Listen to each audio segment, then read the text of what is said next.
Buenos días, buenas tardes, buenas noches. Estamos de regreso aquí en su Zoom polaco. Vamos a abordar varios temas, entre ellos el asunto de Cuba.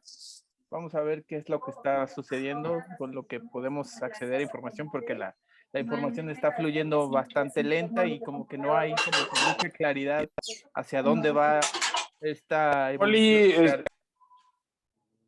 Ya, perdón. Bueno, pues no sé quién quiera empezar o quieren que yo introduzca el tema como... Yo digo que tú empiezas. Bueno, pues aquí el asunto es que tenemos aproximadamente como 15 días, un mes.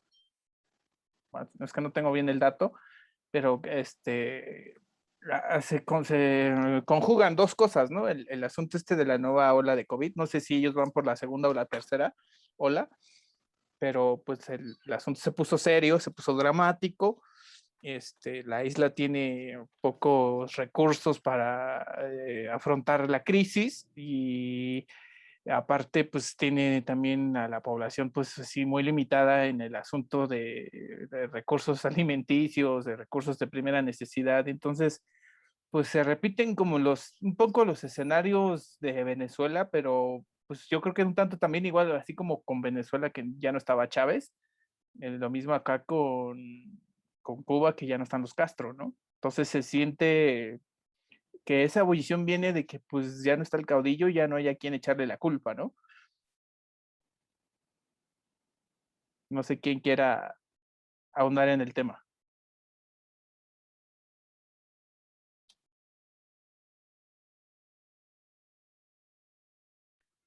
Pues empiezo yo porque parece que ya se durmió. Entonces, ¡Tu micrófono! Pues, sí. Pues, micrófono. ¿Se escucha? Yo sí te escucho. ¿Me escuchan o no? Yo sí. Ah, perfecto. Entonces es David. Ya, listo. No solamente es por la cuestión del caudillo. La situación en Cuba, digamos que ha venido como en declive y en cierto sentido era hasta lógico que sucediese algo así. Es decir, van más de 50 años de la Revolución Cubana y cuántos episodios como estos hemos tenido a lo largo de este tipo de proceso revolucionario. Es decir, cuántas ocasiones hemos realmente hablado sobre algún tipo de revuelta en Cuba en contra ¿cómo se llama? Del régimen castrista, ¿no? Y yo creo que justo ahí es donde está la relevancia del asunto. Más allá de la situación de si si tiene Estados Unidos que ver en el asunto, si no tiene que ver en el asunto, lo importante de este suceso es precisamente que estamos viendo una sociedad pues cada día más involucrada, si tú quieres, y cada día un poco más pues no despierta, porque en cierto sentido sí han sido una sociedad que ha estado siempre ahí como metido en sus asuntos públicos, pero por lo menos sí que tiende a ser un poquito más sano, ¿no? Les está cuestionando mucho el régimen. Ahora, esta situación que es como que la gran pelea que hay entre pro-revolución y la revolución cubana, de que todos se lo quieren achacar al bloqueo, que todos se lo quieren achacar a Estados Unidos, como si ellos no fuesen capaces de tomar las propias decisiones, ¿no? Sus propias decisiones. Yo no voy a decir que el embargo o bloqueo, como quiera que se llame, no influye dentro de las dinámicas sociales que hay dentro de la isla. Sin embargo, no todo el peso de la responsabilidad está en eso. Ellos son capaces dentro del propio juego que les dejan, tomar decisiones. Y lo que está sucediendo es precisamente eso, una consecuencia de una mala gestión y de malas decisiones que han tomado. Bueno, no sé si seguir, pero a ver, te toca, Choco.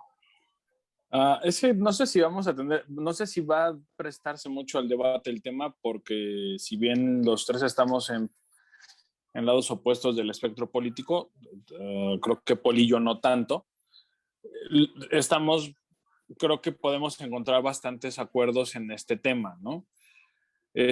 Yo concuerdo contigo en que sí se nota la ausencia de Fidel y del apellido Castro, porque como te platicaba antes, yo recuerdo de gente que yo he conocido que viajó a Cuba en su momento.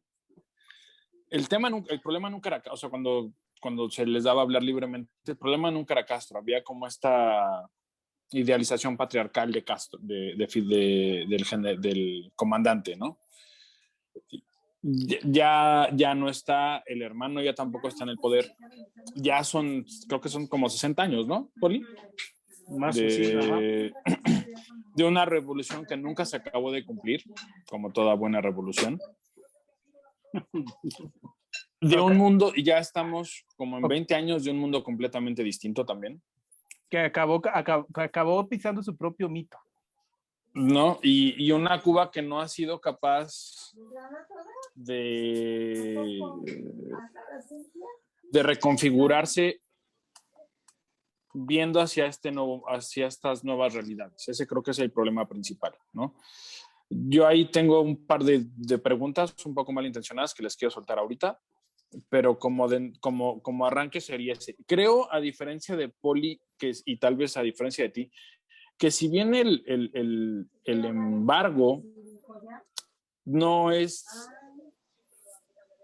el único mal de Cuba, sí te afecta, porque pese a lo que las voces muy liberales, cuasi libertarias, dicen que el embargo es nada más no negociar con Estados Unidos, lo cierto es que hay bastantes más prohibiciones, en especial en los 90, no sé, aunque no ha variado en intensidad, no sé si se acuerdan cuando en los 90 salió la Helms-Burton, la ley, que implicaba no solo que Estados Unidos directamente no podía negociar, aunque ahorita hago una corrección sobre eso, sino que había costos para cualquier empresa que hiciera uso del sistema financiero de Estados Unidos para negociar con Cuba. Entonces, no es nada más directamente no negocias con Estados Unidos, porque bueno, de hecho, Estados Unidos negocia bastante con Cuba, solo que él y creo que no son los únicos, exigen pagos en efectivo y de inmediato porque creo recordar que Cuba nunca ha sido buen pagador. Entonces, creo que aquí habría que matizar un poco cuánto es culpa de la imposición estadounidense. Si quieren, tratamos las cuestiones morales de la imposición estadounidense, que no sé si nos lleve a algún lado, pero lo podemos intentar. Y cuánto es el anquilosamiento de un sistema que nunca funcionó bien del todo. Y finalmente, cuánto sería ya una cuestión de pura y simple incompetencia y corrupción. Pero quiero hacer una pregunta malintencionada. ¿Podríamos considerar que Cuba ha sido intervencionista? Pues en su primer fase revolucionaria, sí, ¿no? Porque yo que nunca he sido nunca fui procastrista, y viniendo, bueno, de México y de las cuestiones latinoamericanas, donde todo el mundo acusa a Estados Unidos de intervencionismo, pues me surge la pregunta, ¿podríamos considerar que Cuba fue, al menos hasta los 2000, una nación intervencionista? Sí. Sí, sí. Entonces, más velado en estos últimos años, ya no tan enfrente como lo fue con Angola o algunos de los países africanos, sí, de los porque cuales Silvio Rodríguez está más muy orgulloso. Más cercano pero acá es como soft power, o sea, no exactamente, es... Ajá. Pero al final del día intervencionista, pero ¿no? Podemos sí estar... No, yo creo que ya es un matiz ajá. ahí de que es como de querer generar una zona de influencia, no intervención. O sea, no intervención directa, pero, o sea, si eliminamos Bolivia y Angola y tal vez alguno que otro donde metieron dinero directamente, ya no serían intervencionistas, pero sí serían metiches, ¿no? Pues sí, injerencistas. Injerencistas, ok. Entonces, tendría más sentido, en ese sentido, tendría más sentido el embargo de Estados Unidos a Cuba, porque Cuba es un país injerencista, ¿no? O sea, si hablamos ya de ideología, porque si pensamos en Cuba como una nación buena y bonita y humilde, pues no tiene nada de sentido lo que le hace Estados Unidos. Si lo entendemos como una nación que constantemente está queriendo influir en ciertos eventos del cono, pues tiene un poco más de sentido la posición estadounidense. O estoy muy perdido. Sí, creo que le ofendió que habláramos, en mi opinión, de Cuba. No, pero ahí está ya. Pero dime, ¿qué tan perdido estoy en esa posición? Creo que tu forma de ver las cosas tiene un punto, pero sí está, a mi gusto, un poquito exagerada. Porque pues no podemos guardar las proporciones de la injerencia. No, me queda claro que no es lo mismo, pero... Sí, no, o sea, no es simétrica la comparación. O sea, o sea, me queda claro que si no hay es un una intento, posición... porque más que nada es la doctrina marxista-leninista de un principio de Castro y de tu amadísimo líder, el Che Guevara. No, ¿qué pasa? Lo sabía. ¿Qué pasó? Ya, Poli. Dile al Choco que saque su playera del Che. No, pues, pero a ver, ¿cuál es tu opinión del tema, Poli? Ok. Más Poli. Estás en silencio. Micro. Perdón, me perdí un poquito porque el señor Slim me checó que era medio contrarrevolucionario y me quitó el internet un momento. Pero, más o menos, ¿qué era lo que estaban comentando, perdón? La pregunta de si podría considerarse como Cuba okay. injerencista, y que es una duda nada más, si eso le da un poco más de peso, no necesariamente un sustento real, moral, pero un poco más de peso al hecho que decían, sabes que eres una nación injerencista y no quiero facilitarte las cosas. Y ya como una cuestión de Y yo rebatí poderes. con el asunto de que pues sí, hasta cierto punto hay algo de eso, pero creo que estamos exagerando un poco el Choco, porque pues no son las dimensiones ni son simétricas, ¿no? O sea, no se puede en lo comparar. Cual estoy de acuerdo. No se puede comparar el soft power de Estados Unidos con el soft power de Cuba. En lo cual estoy de acuerdo. Pero eso no le quita que sea intervencionista, pues, o sea, no podemos... Es decir, si yo voy y te golpeo, no por el hecho que te pegue medio suavecito, no significa que te golpee, que no te golpee, pues. A final de cuentas, sigue siendo intervencionista. Por falta de recursos, si tú quieres, ya no lo hace de forma tan directa. Como lo hizo con Venezuela, como lo hizo con Bolivia, como lo hizo con Angola en el 60, ¿no? Pero eso no significa que no lo sea, ¿no? Se ha metido poco a poco y la esfera de influencia, pues castrista en América Latina es bastante pesada. Que sea silencioso es distinta. Sin embargo, sigue teniendo un peso específico muy claro. Tan es así que pues no sé, por ahí, no sé si han escuchado esos rumores de que andan hasta por aquí, ¿no? Asesorando a nuestro querido cabecita de algodón. Eso dicen las voces malintencionadas. Exactamente, ¿no? Entonces, realmente sí podemos hablar de que Cuba es intervencionista, por supuesto. A lo mejor sí de manera liviana, de maneras indirectas, pero continúa haciéndolo. Continúa ejerciendo incluso una influencia bastante fuerte en la zona.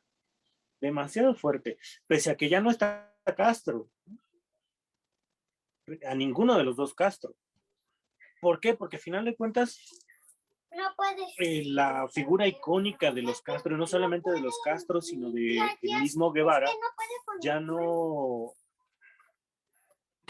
terminan siendo como esta masa que termina uniendo todos esos como esfuerzos y sueños y anhelos de una Latinoamérica distinta. Y es ahí donde justamente sigue encontrando su alimento, su peso. En ese tipo de castrochavistas y del socialismo del siglo XXI, donde no sé por qué jodidos tiene que estar Cristo ahí, ¿no? Pero bueno, eso ya son otras cosas. ¿De qué estás ahora? Ya me perdiste, güey. ¿Qué estás hablando? ¿Dónde entra Cristo? Bueno, no sé si sepas, pero en el ahora socialismo nos vamos a echar encima a los del siglo XXI, cabrón. espérate, en el socialismo del siglo XXI, Cristo es una figura central. ¿Por qué? No me preguntes, pero realmente lo es. Ah, sí, acuérdate de este Evo Morales y su Cristo con la... Ah, ok, pero Ajá, bueno, ese es un tema, en exacto. todo caso es un tema más interesante, pero eso también estaría alimentado de la teología de la liberación, Claro, por supuesto, te digo, o sea, ¿no? eso ya es como Y que al final del día, es la forma de llegarle a la mente y al corazón a gente que es en el fondo gente de fe, porque creo que los latinos no somos religiosos, somos más gente o sea, porque las religiones son muy amorfas, ya que las ves muy de cerca, somos más gente de fe, una fe cristiana, y es una forma de llegarle. Yo ahí creo que más bien te ganan tus trasnochamientos ideológicos, en los que todavía crees que la religión es el obvio del pueblo y no el fútbol. Pero bueno. Que a final de cuentas el fútbol es como una religión, déjame decir. No, ya se convirtió en un tractatus filosófico marxista. No, pues no sé están ustedes, cabrones. pero a mí sí me causa escozor de pronto imaginarme a Marx yendo a la misa los domingos. Pero el marxismo, o sea, el comunismo sí se convirtió en una religión. Ah, claro. Que cambies el barbón que la representa es lo de menos. O sea. Te van a excomulgar. No más. Es muy buena, ¿eh? No. Ábrele a Rivera Choco Carrera, para Franco Escamilla, ¿eh? No. Bueno, a ver, centra esta conversación.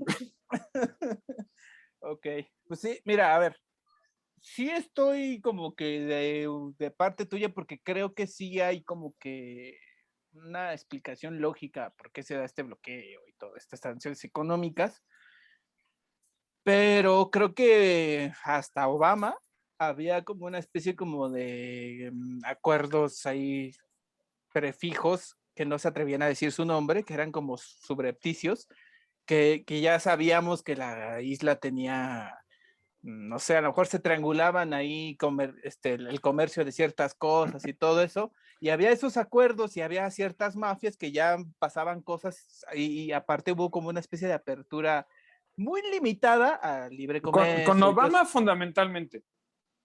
Ajá, y obviamente que Trump trajo así como que sí, esa sí es una cosa que a lo mejor pudo haber sido pues a lo mejor hecha a lo güey de Trump, pero lo que me sorprende es ¿Una? que... No. O sea, lo que me sorprende... Por eso, pero lo que me sorprende... No te metas con sopa, David. Que Biden habiendo sido... A ver, déjenme hablar. Ya, perdón. A ver, Biden habiendo sido vicepresidente de Obama, pues no ha echado para atrás lo que hizo Trump. O sea, ahí es donde está ahí qué pasó, amiguitos. Yo creo que ahí tendrías dos explicaciones. Una es el peso de Miami. Ya empató Canadá. Y concéntrate, por favor. Sí, en lo que estás. Ajá. Y la otra sería la cuestión de los intereses económico-políticos que sí hay de ingresar a Cuba. Esos números no, porque hasta ahorita que hablaste de este tema se me ocurrió. Habría que ver qué tanto se benefició el empresariado o los financieros estadounidenses de la apertura económica que hubo con Obama.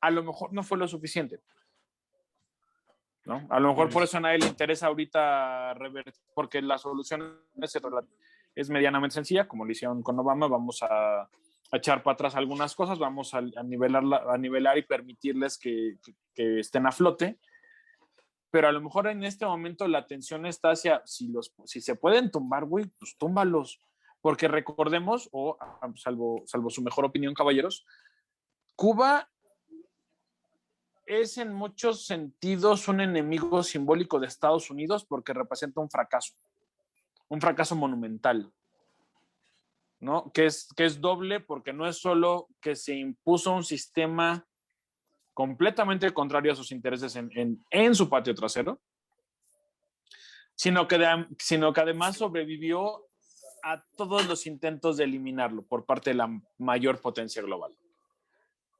Y todos sabemos que las cuestiones simbólicas son emotivas y la emotividad no es racional. O sea, a lo mejor también por ahí te podría dar otra razón de por qué pues Estados Unidos está muy a gusto viendo arder Cuba.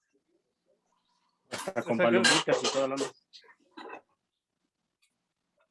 Entonces, es una cuestión pragmática de interés político más que económico en este momento, ¿no? Yo creo que es como una mezcla de todo. Como que la cúpula que está ahorita gobernando Estados Unidos dijo, mira, ya está valiendo madres, tráete unas palomitas, disfrutemos el show. Sí, ¿no? Imagínate. Es eso. Ajá. Desde mi perspectiva, Dale. Estados Unidos no planeó las movilizaciones que están dándose ahorita en la isla. Simplemente fue como un caso fortuito y pues está aprovechando el momento en el que pueda pues como medio meterse justamente a través de Miami, ¿no? Y de la fuerza que tiene Miami como un estandarte de la lucha anticastrista, ¿no? Pero no, insisto, más allá de las voces que se desgarran las vestiduras por Cuba y la isla y el socialismo y la esperanza y todo lo que tú quieras.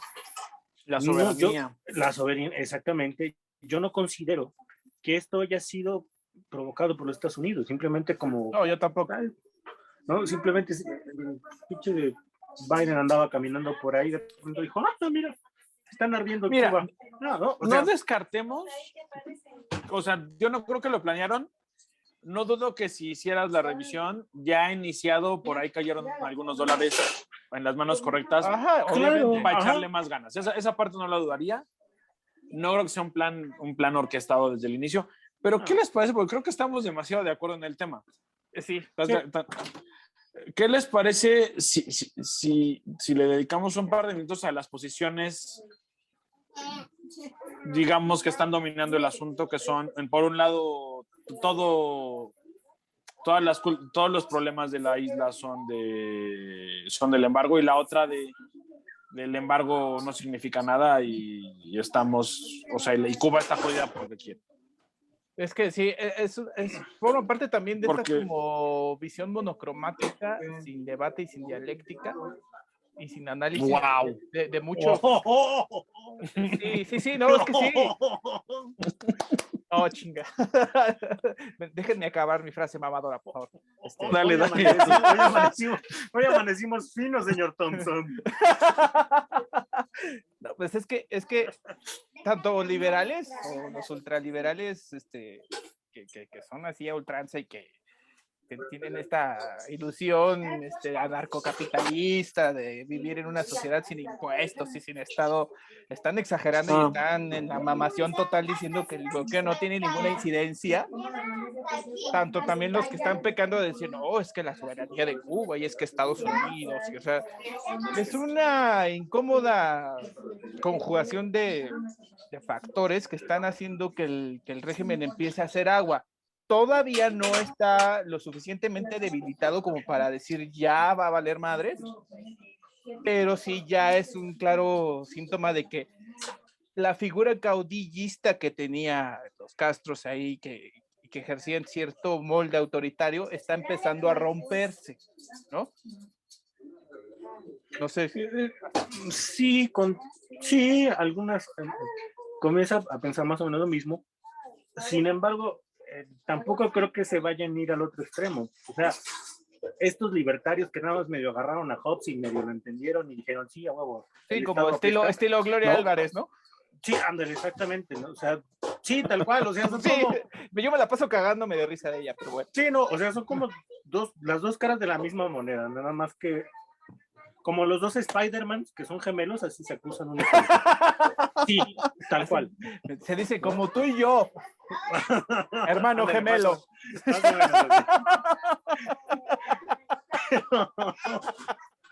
Entonces, sí, estoy de acuerdo contigo en el hecho de que comienza como a fragmentarse esta figura, si quieres, ideal del caudillo, en el que desgraciadamente, y pese a lo que diga el libro de Fidel Castro, la historia no lo absolverá.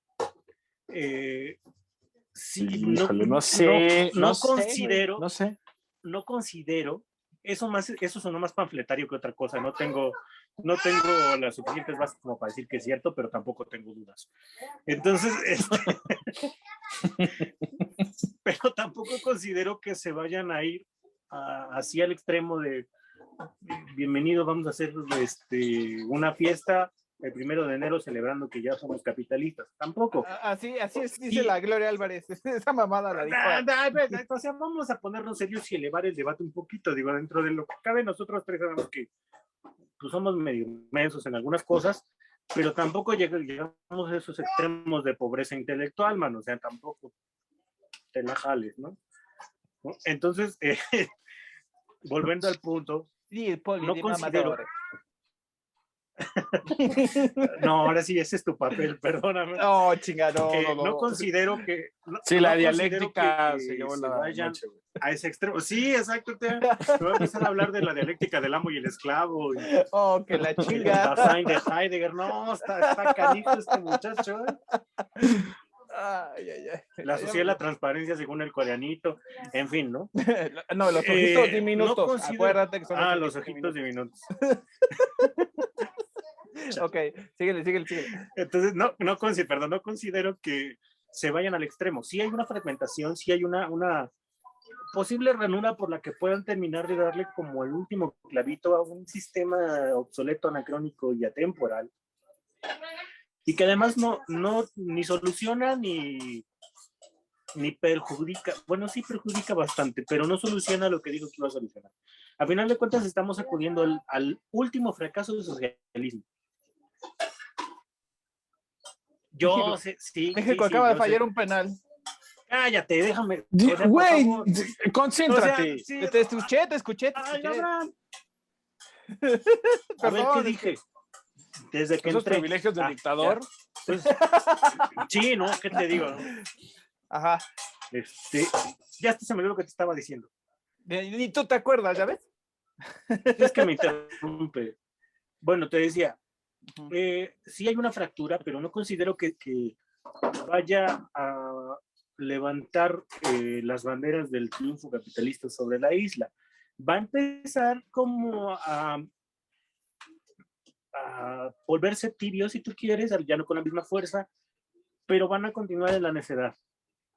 Porque al final de cuentas, estamos hablando de una sociedad que sí se está metiendo más o menos y está protestando, pero dentro de lo que cabe, se encuentra en una zona de confort, ya sea por el autoritarismo, ya sea por lo que tú quieras, pero es muy complicado, o yo veo muy difícil, que tras casi 60 años de una revolución que nació casi muerta, pues entiendan el mundo de otra forma. No, tampoco nació casi muerta, no.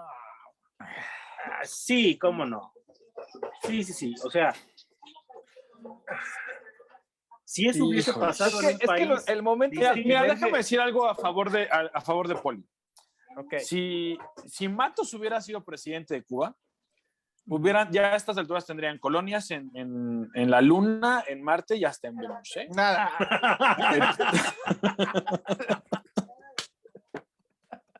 Pero pues ya ves que me lo encarcelaron al muchacho. Ay, lo mandaron a Costa Rica y valió madres Cuba. Iba para presidente, pero se fregó la caña, que diga la rodilla. Ok.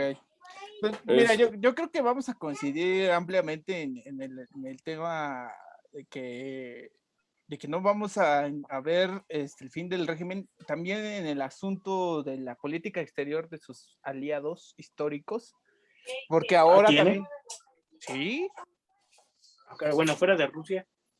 Aparte Venezuela y Bolivia. Bueno, o sea ya tiene sus satelitillos ahí. Historia reciente. Y por ejemplo, pero tenemos que juntar ahí al pejejito. Ahora, una duda, ¿por qué China no sale a hacerle el paro a Cuba?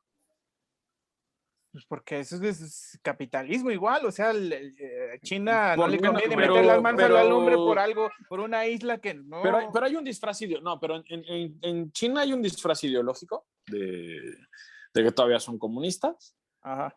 Y además sería una bonita estocada a Estados Unidos, ¿no? La pregunta me parece razonable, ¿por qué China no no le abre las manos al pueblo cubano y lo salva de su miseria ahorita. Que fue lo que es de sí mismo, ¿no? El hecho de que Rusia le estuvo mandando dinero durante 30 años más o menos. Le sigue mandando O dinero. sea, ¿por qué? Pero pues no es lo mismo, güey. O sea, ya a partir de los 90 Cuba tiene que reconfigurarse porque deja de haber dinero de la Unión Soviética. No, pero ahorita, o sea, ¿por qué no llegan los barcos chinos a proveer a los cubanos? No le conviene, es un costo demasiado alto, no quieren pelearse con Estados Unidos en su propio territorio, no tiene tanto dinero China o no le interesa. Te escuchamos, mi querido ilusionista internacional. Mi opinión es que no le interesa una parte y otra parte es que no le conviene. Todavía no puede dar esa estocada tan... No tiene... ¿Tan dura? Sí, porque sí sería una estocada dura, ¿no? Sí, sí, le pegarías directo.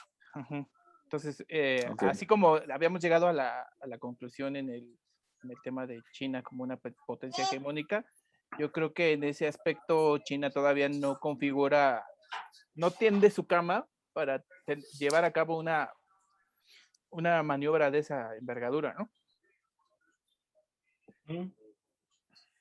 Sí, estoy de acuerdo. Pues salvo su mejor opinión, y a menos que quieran que hablemos de la moralidad del embargo, tendríamos que buscarnos otro tema como la encuesta, que creo que también vamos a estar bastante cerca en nuestras posiciones. Bueno, entonces si quieren concluimos no sé si quieras añadir una conclusión tú, Choco. Yo sí. Ok, te escuchamos. Hasta los tamales siempre, hasta la victoria siempre, mi querido Choco.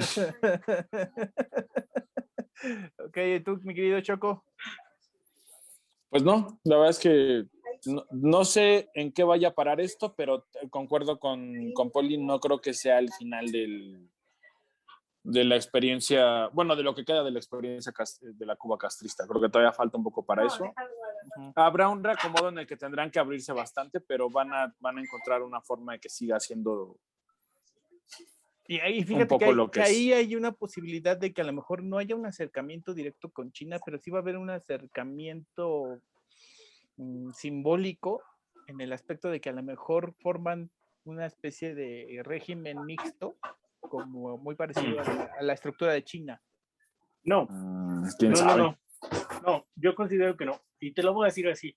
A China le van a 3 hectáreas de pepino, lo que pasa en la No, yo no estoy diciendo que en isofacto va a ser ese acercamiento. No, ni en isofacto, ni... Las formas pueden llegar a hacer ese acercamiento.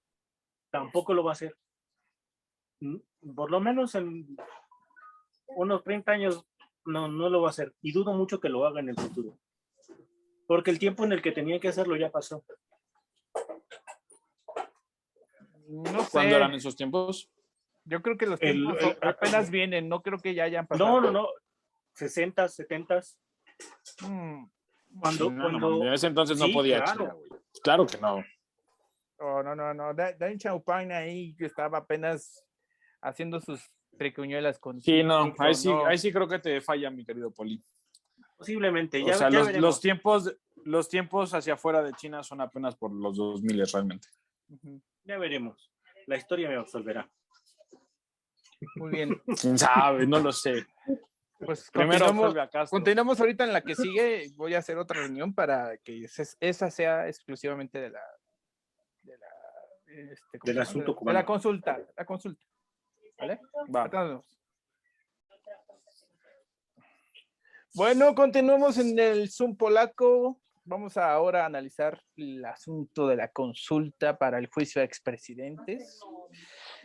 No sé, ahí hay un asunto también, esta visión monocromática también de que si es una farsa, de que la ley no se negocia y de que no se consulta, pero creo que es un ejercicio de legitimación de la mitología pejista.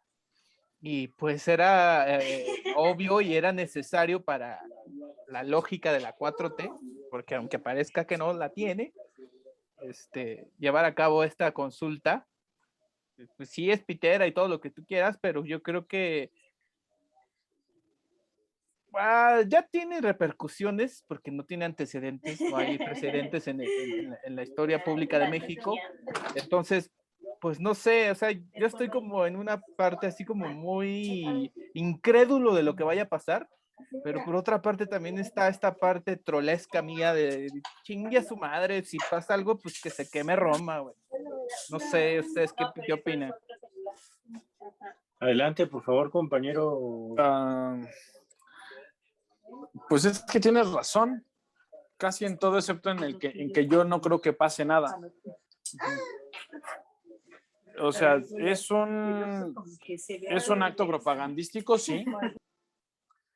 Es único, sí, porque o sea, lo que decían es la única que ha pasado los filtros constitucionales.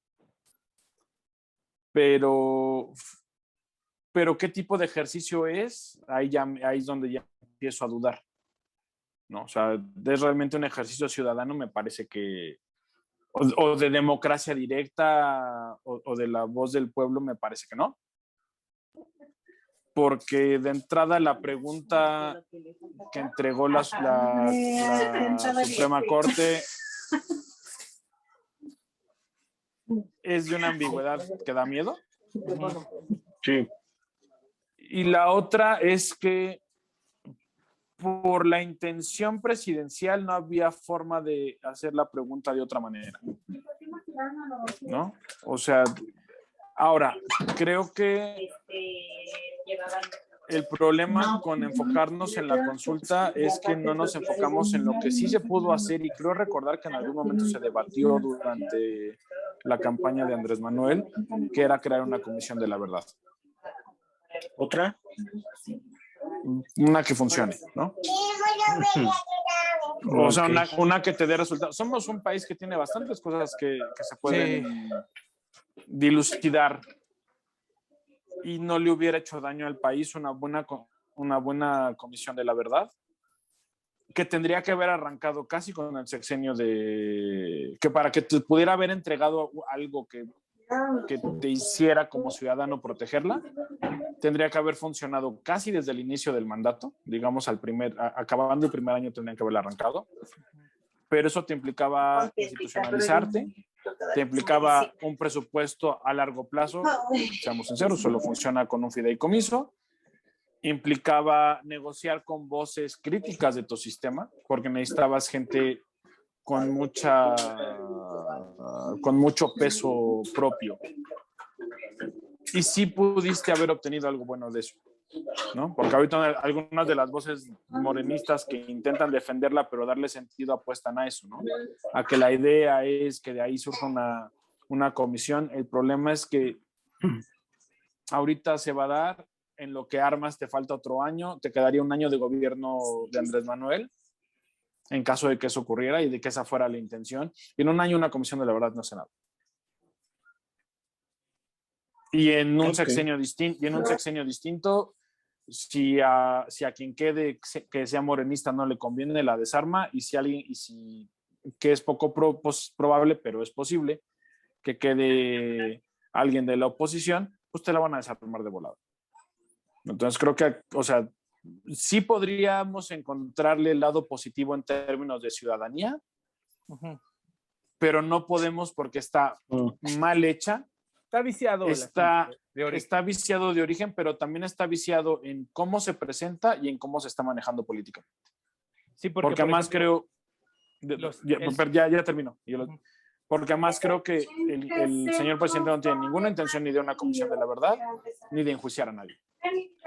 No le da tiempo. Pero es que aparte nada más es como el panfleto propagandístico contra los presidentes neoliberales, ¿no? Porque, pues bueno, obviamente Echeverría ya no está en edad de meterlo a la cárcel, pero ¿por qué no aparece él en la propaganda, no? A mí se me hace muy, muy cagado eso, porque, o sea... Pues claro, si alguien tienes para encarcelar existe el arresto domiciliario. Es el señor Echeverría. Sí, pero es seamos sinceros, pues mucho ya no sale. Sí,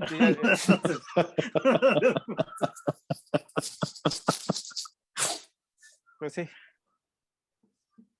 Mira, respecto a si tú me preguntaras cuál es mi opinión o a qué siento yo que huele la consulta, esto sería lo más cercano a. Es una práctica dinosaurica. Bueno, ya. Nada más. Listo. Perdonen ustedes. Fuera de ese asunto. Ajá. Te voy a decir, primero que nada hay que establecerlo, no es un ejercicio de democracia directa. Para nada es un ejercicio de democracia directa, porque la democracia directa se da cara a cara y normalmente suele ser en grupos muy pequeños. Si lo extrapolamos ya a una cantidad mucho más grande de participantes, estaríamos hablando de democracia panfletaria. Y en ese sentido, el espacio que se tendría que dar para discutir el tema sería nulo, puesto que en una democracia panfletaria solamente tienes opción a dos cosas, o es sí o es no. Nada más. Entonces, el ejercicio en realidad que tendría que hacer el ciudadano en este tipo de democracia, nada más es como decidir entre dos opciones. Y eso apela generalmente al sentimentalismo, que muy bien lo ha manejado el presidente. Lo ha capitalizado bastante bien. Lo ha capitalizado, claro que sí. Entonces, en ese sentido, podremos hablar que este ejercicio es más una democracia participativa por vía electoral. No podemos hablar de una democracia directa porque no tiene las características de una democracia directa. Eso casi sería mano alzada o estaríamos hablando de democracia literal, como lo entendían los antiguos griegos, ¿no? Pero sí considero que efectivamente, como bien lo dice David, la pregunta, además de estar bien viciada y de estar mal formulada, era la única forma en la que se tenía que hacer y era la única manera en la que podrían formular realmente una pregunta. Si no, sí se podría entender como una persecución política. Que si leemos bien la pregunta, en realidad no le quita tanto esta posibilidad de ser una persecución política, ¿no? Y yo lo explicaba incluso en un TikTok, si me siguieran lo sabrían, desgraciados. Yo sí te sigo, pero no he visto. Ya te dije que abras un YouTube. Ok. Era lo que explicaba, porque precisamente, a ver, la pregunta, una de las cosas, 3 cosas me llaman la atención. Actores políticos, actos políticos y las posibles víctimas. Entonces, aquí sí hay que cuestionarnos qué es lo que se va a juzgar. ¿A un actor político o un actor y a sus posibles actos políticos o a un servidor público con sus actos administrativos? Porque al final de cuentas eso es lo que termina como dándole trasfondo, incluso más credibilidad a una pregunta como la que se va a hacer en la consulta. Si juzgásemos los actos administrativos, ok, te la creo, es más posible que tenga más legitimidad y legalidad, pese a que la tiene. Sin embargo, se están concentrando en actores políticos. Todos somos actores políticos en mayor o menor medida. Híjole, creo que estás yéndote muy lejos. No tanto. Le está ganando el administrador público otra vez. Sí, güey, ya. Pero es que tenemos que verlo desde esa perspectiva también. Actos no, a ver, pero... A ver, espérame. Es que estás profesionalizando demasiado a un ciudadano que no tiene. Un asunto que si bien necesita una cierta tecnificación, al momento de la pregunta es para un ciudadano promedio que no va a entender nada de lo que estás diciendo y que no le importa. Entonces también ahí tenemos que ¿a poco crees que el ciudadano? No, es que está, o sea... A ver, la pregunta oiga, está juzgando aquí... ¿Eh? La pregunta está como para que la entienda cualquiera. No, y ahí es parte del vicio, pero de la trampa. Agregarle tecnicismos no te la facilita. Estoy de acuerdo. O sea, no me refiero a agregárselos, sino lo que trataba era precisamente de darle la vuelta, o sea, de cuestionar no solamente que la pregunta está mal formulada, sino de qué es lo que debemos juzgar. Es que... si al servidor público o a la persona como tal. Bueno, a ver, ok, creo que te estoy entendiendo, pero no necesariamente la pregunta no te permitiría llegar a ese lugar, porque aquí el punto no es necesariamente poder juzgar a un servidor público como tal, porque eso podrías incluso argumentar que ha ocurrido, sino a las altas jerarquías. Y creo que ahí es donde se fundamenta la cuestión del acto político. Sí, perdóname que insista. O sea, esto no está... Esta separación de las altas jerarquías, al final de cuentas, terminan siendo funcionarios públicos. De elección popular, si tú quieres, pero terminan siendo funcionarios públicos. Pero como tal, deben ser juzgados sus actos como funcionarios públicos. ¿Me dejan destrabar? ¿Me dejan destrabar esto? Sí. Pues inténtalo. Es que precisamente esa es la funcionalidad en la mitología de la consulta, en la mitología pejista. Oye, anda con todo, ¿ya viste? Sí está, pero ahora sí leyó. Sí, no. No he leído ni madre, pues. Ahora sí leyó.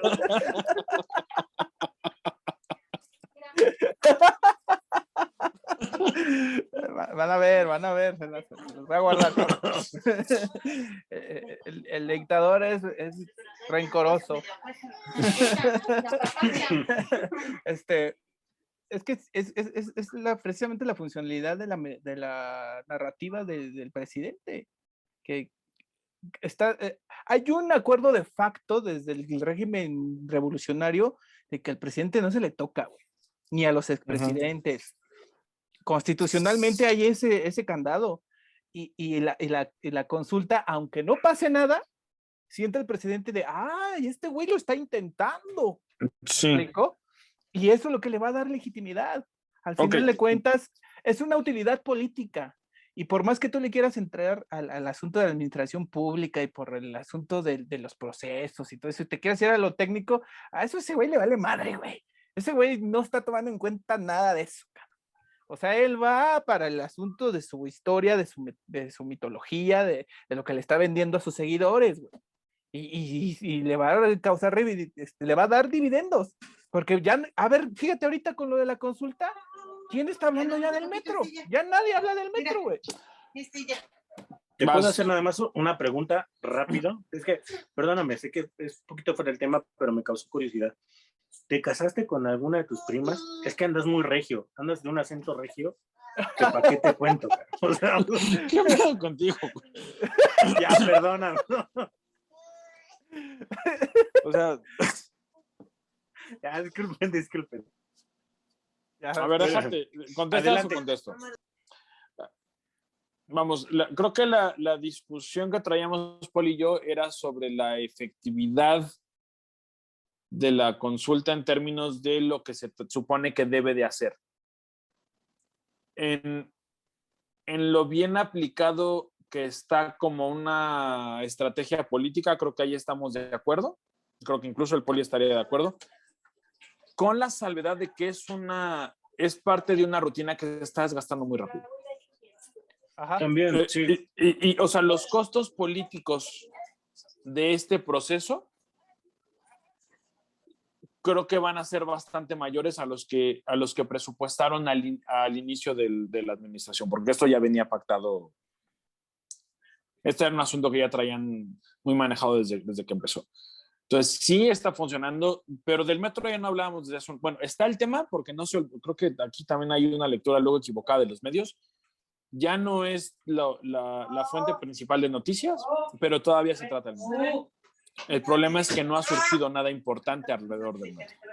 Otros temas, o sea, ahorita estamos con todo lo de la consulta, lo de Badiraguato está todo lo que ¿no? Porque sea una cosa u otra, es un tema que tiene mucho simbolismo, que puede leerse, o sea, que puede ser un simbolismo que estamos leyendo por ser mal pensado, sí, pero que sin embargo está ahí y que da lecturas interesantes. Entonces, o sea, ya son estrategias que funcionan, pero cada vez funcionan menos. Porque como distractores, no solo no alcanzan a distraer lo suficiente, sino que cuestan a la investidura y a la credibilidad presidencial y de todo su sistema de operación, ¿no? O sea, de todo lo que es Morena y la 4T y su administración pública y sus actores políticos. Entonces, sí está funcionando, creo que hay toda la razón, está funcionando, pero es un funcionamiento ya bastante... raquítico. No, todavía agotado, ¿no? Todavía no estamos en raquítico, pero sí, yo creo que sí ya está agotado, o sea, se está agotando muy rápido. Lo que sí le va a permitir es que como no vas a lograr los números que necesitas, que es más del 40% para que tenga, Que sea vinculante. para que sea vinculante, o sea, el presidente le va a permitir decir no es culpa mía, ¿no? Cuando Sí, yo, claro. insisto, creo que de entrada él no tiene ninguna intención en hacer una pesquisa real sobre el pasado. Sí, Ya. claro, por supuesto. Es que a final de cuentas termina siendo una manera bastante inteligente de quitarse el peso político de tomar una decisión de esa índole. Como siempre lo ha hecho. Claro, entonces además también viene a configurarse como un acto autoritario porque es como, yo no fui, el pueblo me dijo. Uh-huh. Y yo le hago caso al pueblo, ¿no? Si el pueblo me dice que yo me tengo que tirar amarrado de mis 3 patas al abismo, pues lo voy a hacer porque el pueblo me lo dijo. Porque al final de cuentas, eso es lo que viene a terminar como de apuntalar esta idea propagandística de consultar la ley. Y que a final de cuentas no es consultar la ley, es cuestionarse la ley hasta índole. ¿Para qué hacerlo? Como bien lo mencionaste al inicio de esta sección, es para legitimarse como figura simbólica de la esperanza y del cambio. Como figura metahistórica, ¿no? Sí, claro. Incluso como figura rebelde, ¿no? Como figura de hombre rebelde, si tú quieres. Pero también lo hace para dejar una sensación de que las cosas están caminando, de que las cosas se están haciendo. Aún así sea una ilusión vana, pero a final de cuentas termina jugando con los corazones de la mayoría de la población, porque le mete justo a esta cuestión simbólica de una justicia que se ve cercana, ¿me entiendes? O sea, no hay mejor forma de, ¿cómo decirlo? No hay mejor manera de ensalzarse y de terminar de alzando su persona y su proyecto que a través de las figuras máximas que representan la parte malévola y maléfica de la historia del país, ¿no? Y que la ha convertido en sus antagonistas.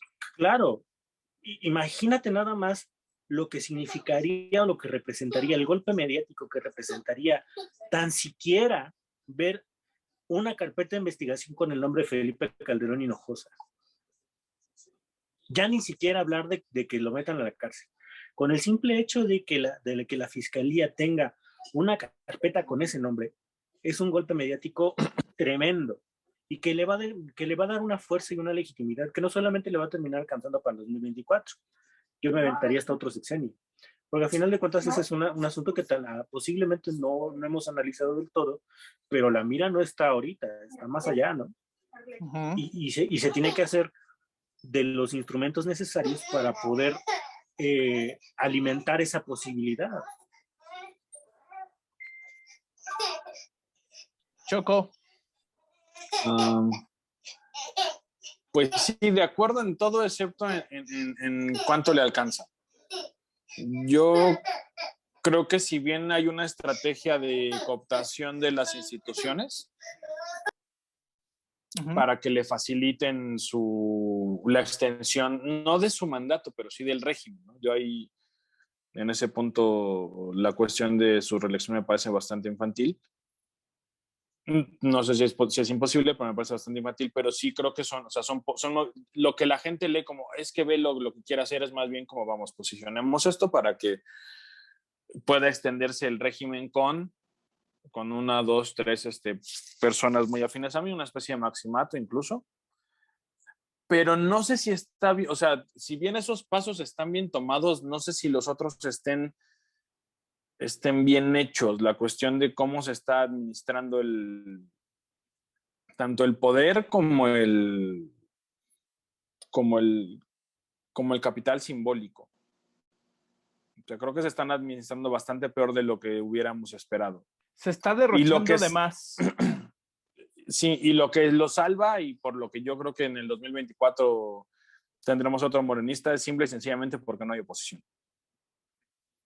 ¿no? Pero fuera de eso, creo que si las condiciones fueran un poco distintas, no sé si le alcanzaría, porque se han malgastado mucho y se han hecho jugadas políticas no particularmente inteligentes, por políticas administrativas y de administración pública no particularmente inteligentes, ¿no? El manejo de la pandemia me parece uno.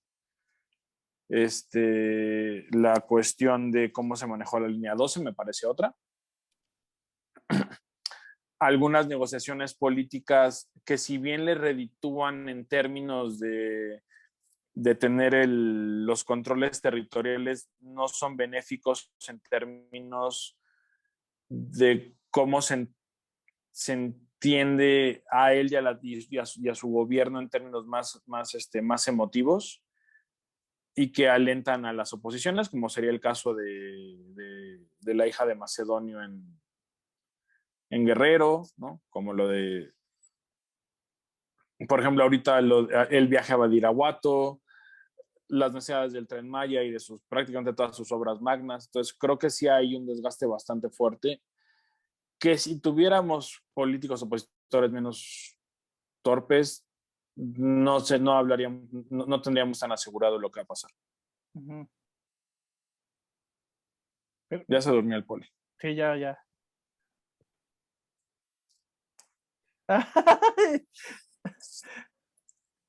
Ah, según yo ya te iba a ver. Pues a ver, ponla, güey. ¿Si puedes o no? Ahí está, ¿no? Ya, ahí está. Ya. Sí, estoy totalmente de acuerdo con el señor Tavis, pero justamente esta situación de la consulta es como una especie de cortina de humo. No quería utilizar ese bonito concepto, pero a fin de cuentas pues, ejemplifica perfectamente bien lo que precisamente está sucediendo. Hay cierto desgaste, cierto desgaste en la gestión del presidente, que precisamente requiere forzosamente asirse este tipo de intentos de legitimación, ¿no? Vuelvo al punto. Sí es un asunto bastante interesantemente autoritario el hecho de que se quite el peso político de tomar una decisión de esa índole y se la deje al pueblo bueno, ¿no? Es decir, hay una especie de realimentación constante o de círculo de legitimación en el que yo no soy nada sin ellos, pero ellos no pueden entenderse sin mí, ¿me entiendes? Es una cosa demasiado Megalomaníaca. y kafkiana, si tú quieres verlo de esa forma, pero le está funcionando. Porque yo lo he visto, ¿no? Muchas de las razones que te dan las personas que están a favor o muy convencidos de la consulta es que, uno, nunca antes en la historia de México se había visto un ejercicio de esta índole. Esas se las concedo. Estoy totalmente de acuerdo. Dos, la posibilidad de castigar al corrupto es como lo máximo que pueden lograr ver como una especie de justicia anhelada. Hasta si tú quieres, de un descanso moral en el que nos habían estado metiendo constantemente en el trajín de la historia reciente del país, ¿no? Como una especie de oxígeno, de aire limpio, así, si tú quieres. Entonces, por eso precisamente la gente está muy convencida de que la consulta va a funcionar. Y otra cosa que incluso dentro de la situación se les está olvidando, punto, concedamos, se logra que el 40%, los 39 millones del padrón electoral, la consulta es vinculante. Pero el hecho de que la consulta sea vinculante no obliga a la fiscalía a enjuiciarlos como tal. Simplemente le da la ordenanza de que tiene que trabajar para comenzar a abrir las carpetas de investigación. Sin embargo, si la fiscalía no tiene elementos para juzgar a los presidentes, pues lo único que va a acabar la consulta es en que gastamos 50 millones de pesos en un ejercicio electoral que no tuvo un resultado certero. Bueno, es que también ahí tiene muchas cartas por jugar, porque a lo mejor hay unos más punibles que otros, ¿no? Sí, pero a final de cuentas, es también cierta lógica, si tú quieres, hasta sencillona. Yo no puedo, y te lo voy a poner así, es un ejemplo burdo. Yo no puedo consultar para enjuiciarte porque me estás mandando la fregada con la edición de los videos, por ejemplo, ¿no? Es pedrada, pero bueno.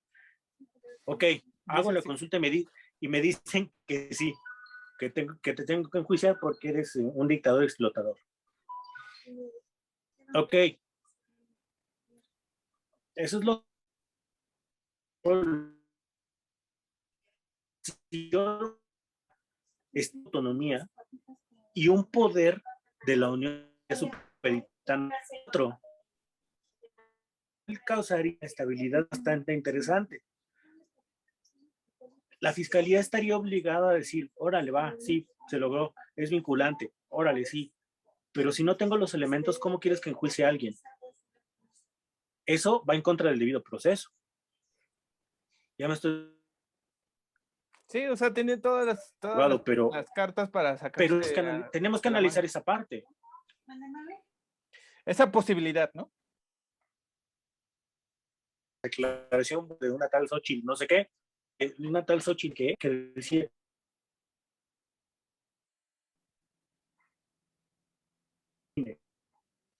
Estás cortando mucho, Poli. Lo poste, ¿no? A ver, ahí estoy. Ya no te escuché nada de Xochitl. ¿Ahí me escuchan? ¿Me sienten? Sí. No. Decía que tú lo posteaste. Tú lo posteaste, ¿no, David? No. ¿Cuál, el de Galvez? No sé si fuiste tú o fue el Galvez. Pero no sé si fue Galvez, pero decía que si la consulta no lograba la vinculación, era por culpa del INE. Citlali. Sí. Entonces, sí, pues por eso puse el nivel de irresponsabilidades. Otra vez, aquí hay dos lecturas. La lectura de le funciona, sí, todavía le funciona.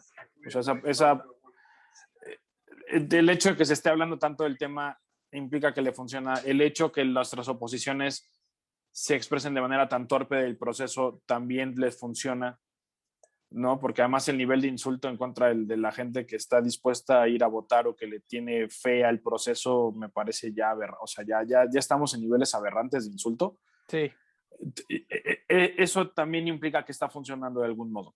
Ajá. ¿No? Porque le conviene la polarización a Andrés. Pero vuelvo a la otra parte. También denota una enorme incompetencia si lo queremos ver como procesos de administración pública y de ejecución política.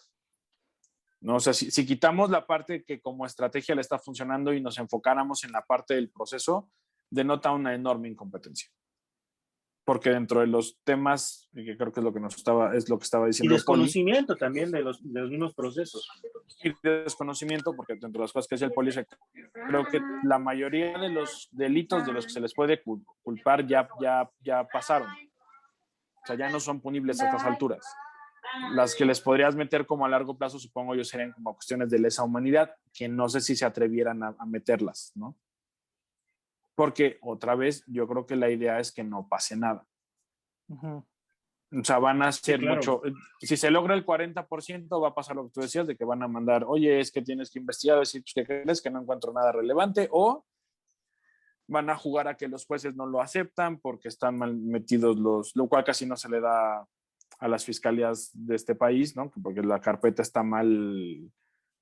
la carpeta está mal armada, o la forma en la que se presentaron los documentos, ¿no? O sea, no sé, vas a encontrar 1000 razones para extender esto y que no ocurra nada, porque otra vez la fuerza de ese argumento no es morenista, es obradorista. Y una vez que Andrés Manuel se vaya, cualquier posibilidad de hacer algo así se acaba. Por eso voy a regresar al punto de si realmente había intención de hacer algo, y creo yo que al país sí le conviene tener una comisión de la verdad. O alguna versión de eso en donde realmente te metas hasta los, no sé, 50 si quieres, y vamos sacando todos esos crímenes y actos de Estado que son parte de nuestra historia y de nuestra identidad. Vamos a sacarlos, vamos a irlos analizando. vamos a revisar los nombres de los presidentes y de sus administradores, o sea, ¿qué pasó aquí y por qué? ¿No? Por fin tengamos una historia clara del 68 y del 71, por ejemplo, ¿no? Por no irnos más adelante, ya acabo. Eso es lo que se podía haber hecho y eso es lo que Andy pudo haber querido. Tenía la fuerza para hacerlo. Entonces, el hecho que en lugar de que eso se iniciara cuando empezó su administración, estemos ahorita con una cuestión de una consulta que nadie entiende y que nadie sabe exactamente para qué va a servir, es pura pantomima política. Y también hay que decirlo. Ya, perdón. Ok. Pues sí, en este caso, pues sí te sigo en esa dinámica que tú estás diciendo de que México necesita hacer algo así, pero yo creo que también es la gran deuda del prianato, ¿no? Que no consolidó ninguna reforma al sistema de impartición de justicia y quedó como que, ¿cómo se dice? Anquilosado ahí todo un sistema de impunidad y de, ¿cómo se dice? De complicidades así muy, muy mezquina, ¿no? Y creo que esa forma parte también de la forma o de la causa directa de por qué la oposición no sirve, porque no están dispuestos a asumir ese error. Completamente de acuerdo. O sea, la culpa de cómo está el país no es única de Obrador, nada más que a él le toque, nada más que ahora él es el responsable. O sea, las culpas son compartidas, la responsabilidad es del que está a cargo. Y él es el responsable y no está haciendo nada. Perdón, un Poli. tanto, no te preocupes, un tanto que la oposición no quiere asumir lo que históricamente les corresponde, y otro tanto que la retórica y el discurso de presidentes constantemente echacarle la culpa, ¿no? O sea, es que estamos así porque, ajá, sí, papá, volvemos al punto, y aquí me voy a poner, si me lo permiten, un poquito, me va a salir lo administrador público. Pero en términos de sí, otra vez. Pero en términos de administración pública, el pasado y el presente, bueno, el presente posiblemente sí, pero el pasado no importa tanto, porque la administración pública es constante, su trabajo es constante. Es decir, no nos vamos a parar a ver si los actos administrativos de los sexenios pasados ya lo sabemos, nos tienen donde nos tienen. Lo que importa es qué vas a hacer tú con el aparato administrativo para resolver eso. O mínimamente sentar las bases como para que a mediano y largo plazo los problemas más urgentes del país vayan como aminorando y poco a poco se vayan resolviendo. Y esa es una de las situaciones que estamos viendo actualmente. La administración pública del país está parada. ¿Por qué? Porque no está cumpliendo su función principal, que es darle seguridad al ciudadano. Entonces estamos acudiendo todos a un espectáculo circense en el que nos estamos aventando la bolita unos con otros porque tú tienes la culpa por ser fifí, por haber nacido privilegiado. No, tú tienes la culpa porque eres pobre porque quieres, ¿no? Y el otro, tranquilamente, en una silla, alimentando esa polarización, no solamente para legitimar su discurso, sino para simplemente legitimar el hecho de que no está haciendo ni madres con la administración pública, que está totalmente parada y que no está cumpliendo su función ni como jefe de la administración pública y mucho menos como mandatario. Perdón, hay que decirlo. Entonces, este tipo de ejercicios democráticos que son interesantes, no hay que quitar el ojo de ahí, son interesantes si se les da el uso correcto, pero necesariamente se tiene que forzosamente hacer y asirse a este tipo de ejercicios para poder entender las babosas que está haciendo constantemente y no solamente entenderlas, sino dejarlas de lado, es decir, distraer la atención de lo realmente importante, porque siendo sinceros, enjuiciar a un presidente es lo realmente importante en este país. Híjole, ahí sí, espérame, porque creo que... Adelante. Bueno, no, tienes 2 minutos. Tienes 2 Adelante, minutos. Creo que ahí sí, si tuvieras la jurídica, o sea, tanto de la ley como tal, luego de tu aparato de impartición de justicia y luego la voluntad de hacerlo, sí sería muy importante, que fueras capaz de encarcelar expresidentes por una razón, accountability. Eso implicaría que te estás moviendo hacia una institucionalización responsable. Una institucionalización responsable del Estado de Derecho. Claro, te digo, pero estás con todo. ¿sí? Se leyó a Estás Maynes. atado. Se leyó a Maynes. Pero No, estoy de acuerdo. Espera. Entonces, sí, en un nivel práctico, realista y de funcionalidad del Estado, lo que necesita es administración pública. Menos de un minuto, nos va a cortar el Pero hay una razón por la que la facultad es Ciencias Políticas y Administración Pública, porque la administración pública sola solo es un devenir. Necesitas la política para darle sentido. Ok, estoy de acuerdo. Pero precisamente eso era lo que comentaba. Si no tienes un aparato administrativo fuerte, eficiente y que funcione bien, un acto como el que va a suceder el 1 de agosto no tiene sentido. ¿Por qué? Porque lo único que vas a hacer es malgastar recursos a lo pendejo para obtener absolutamente nada. Efectivamente, enjuiciar a un presidente sería un acto preciosísimo si tienes una administración pública fuerte que respalde jurídica y administrativamente el acto que vas a hacer. Como no lo hay, la consulta termina siendo una patada de hogar. Estamos, ¿en qué es una patada de hogar? ¿En qué es puro teatro? Estamos completamente de acuerdo. Sí. ¿Algo más, amado dictador? Pues estamos ya llegando al fin de este Zoom polaco. Creo que las pasiones se llegaron a exacerbar, pero fue muy divertido. También creo que pues estaría bien hacer como la réplica de los resultados y ver qué es lo que está siguiendo. O sea, seguir el tema, ¿no? A ver hasta dónde topa. Ya los corto porque esto ya estamos. ¿Sábado de música? Sí, sábado de música. Va. Órale, pues. Si no pasa cualquier cosa, yo les aviso, pero ahí estamos, ¿vale? Va. Un aplauso para el dictador que sí leyó. Sale pues, jóvenes. Cuídense mucho.